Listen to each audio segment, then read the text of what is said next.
Olá, meus amigos, aqui estamos de volta para a gente refletir um pouco mais, continuar trabalhando esse tema. Seria uma vez salvo, salvo para sempre? Eu quero trazer essa pergunta e hoje nós vamos explorar ou vamos trabalhar um pouquinho melhor a questão da apostasia, que é um tema bíblico, não é? Aparece em algumas passagens das Escrituras e nós vamos tratar sobre isso. Ora, se o termo uma vez salvo, salvo para sempre, fosse alguma verdade, apostasia era algo que não existia. Porque na primeira pergunta que temos que nos fazer é: se apostatar de quê? Uma vez que os defensores dessa ideia, ultrapassada até e antibíblica, eles propõem o seguinte, que aqueles que se desviam ou aqueles que se afastam da fé foram aqueles que nunca tiveram fé ou os que nunca estiveram em Cristo. São alguns termos utilizados pelos defensores desta tese. Mas vamos observar na palavra de Deus agora, examinando a palavra de Deus, como ela diz, para ver o que a Bíblia diz. Primeira coisa que eu quero trazer para você é que se apostatar da fé é fator inegável na santíssima palavra de Deus. Vejamos aqui alguns exemplos. Eu quero convidar você a olhar aqui para o lado e vamos ler 1 Timóteo 4:1. Há uma profecia de Deus ali com respeito a essa questão. E o que diz? Leamos. Ora, o Espírito afirma expressamente que, nos últimos tempos, alguns apostatarão da fé por obedecerem a espíritos enganadores e a ensinos de demônios. Olha só, isso aqui é muito sério.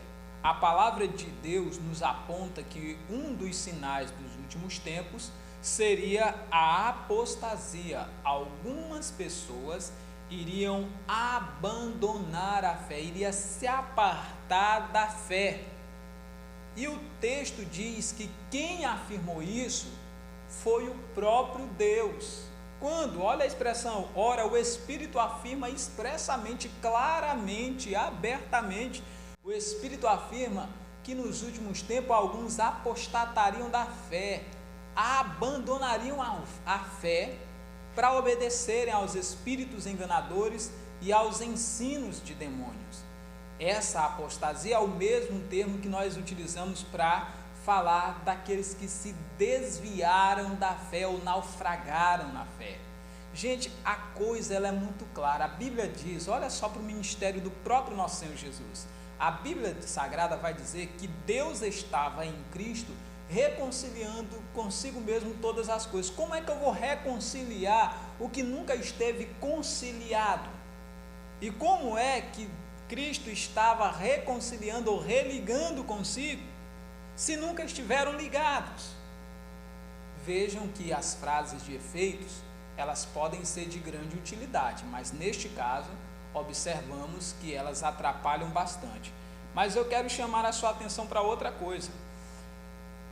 Timóteo, ele foi convidado a guardar o que a ele havia sido confiado pelo próprio apóstolo Paulo, que o havia instruído na fé. Vejamos 1 Timóteo 5,15, o que está escrito? Acompanhe aqui comigo.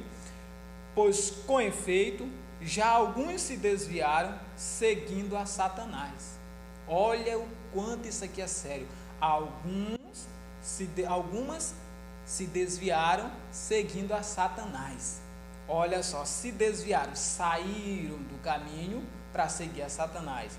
Ao oposto aqui daquilo que a gente vê na vida de um homem que é justo, íntegro e temente a Deus. Ele se desvia do mal como Jó fazia, mas esse aqui não se desviou do mal, se desviou da verdade.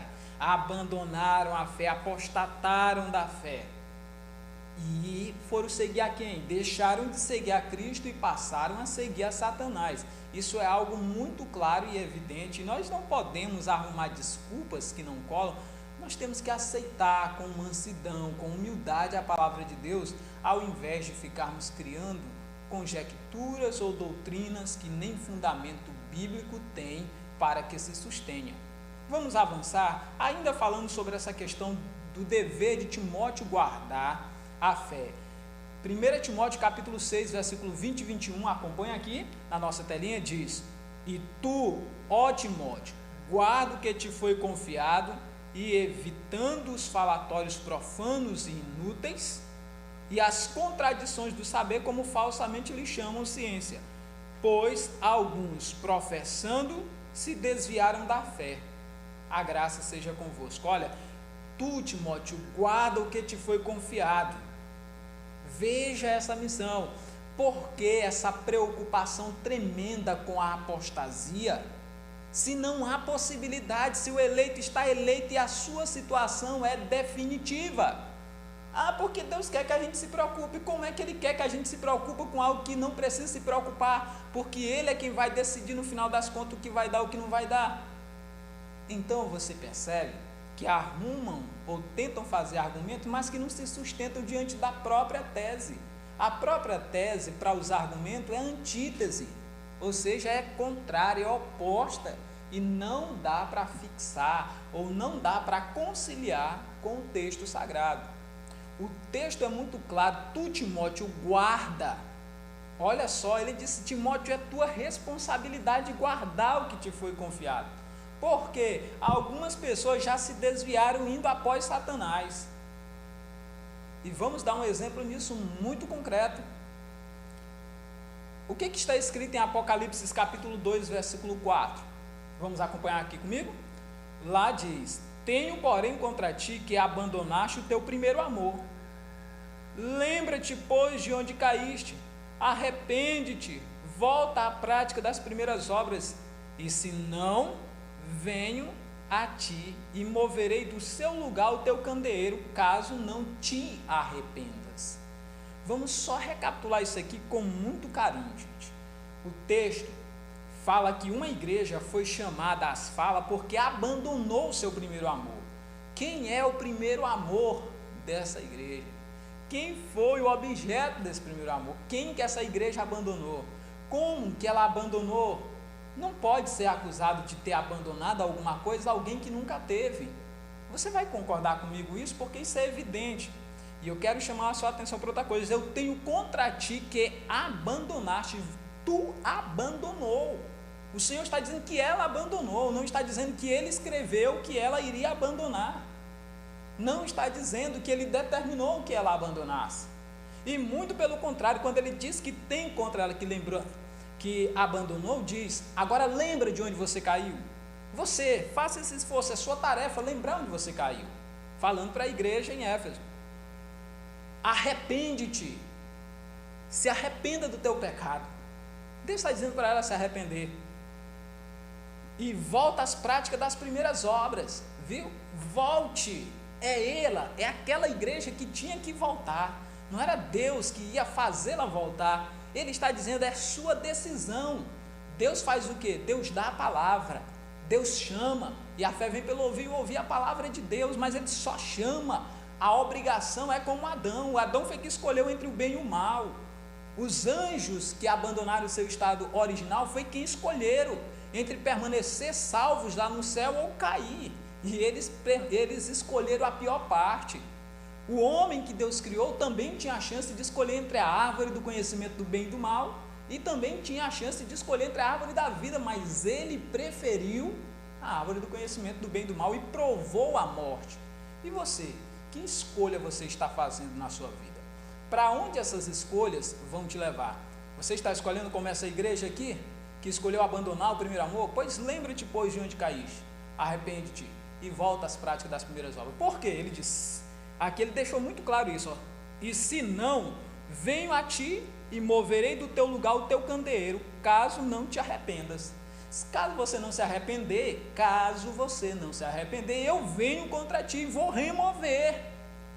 Ora, Deus está deixando muito claro, aqui não tem o que negar, aqui não tem desculpa para arrumar, aqui não teve essa coisa fatalista de que a igreja de Éfeso, e é bom que você lê a carta aos Efésios. Quando você ler a carta aos Efésios, a Bíblia vai começar dizendo que esses aqui foram eleitos desde a fundação.